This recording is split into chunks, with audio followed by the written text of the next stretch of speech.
दरवर्षीच खरं तर कोकणात येतो. आम्हाला माझं नाव अपर्णा उज्ज्वल डंबे आहे. मी पुण्याहून आली आहे. दरवर्षीच आम्हाला कोकणात येण्याचं आकर्षण असतं. कोकणातलं निसर्ग सौंदर्य, शिवाय इथे जो मासे खाण्याचा जो आनंद मिळतो तो आम्हाला तिकडे कमी प्रमाणात मिळतो. म्हणून आम्हाला इकडे यावंसं वाटतं. आणि इथे सांगायचं झालं स्पेशली की आम्ही मुलांना इथला लिलाव दाखवण्यासाठी आलो आहे आज. आणि दुसरी गोष्ट की मासे खाण्याचा जो आनंद घेता येईल तोही त्यांचा द्विगुणच होईल. त्याच्यानंतर इथे फिरण्यासाठी जो बीच आहे त्या बीचचं काय इतकं खूपच असं छान वाटतं. इतकं निसर्गरम्य वातावरण आहे आणि एक मेडिटेशन करण्यासाठी, शांतपणा मिळवण्यासाठी शहरापासून थोडं लांब आणि इथे जे आम्हाला आल्यानंतर मेडिटेशनचा जो अनुभव आहे तो खूप चांगला आहे.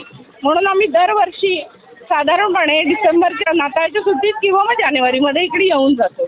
आणि हे आम्ही बरीच वर्ष झाली येतो इकडे. आम्ही पुण्यावरून आलो. माझं नाव हर्षदा कुरेशी.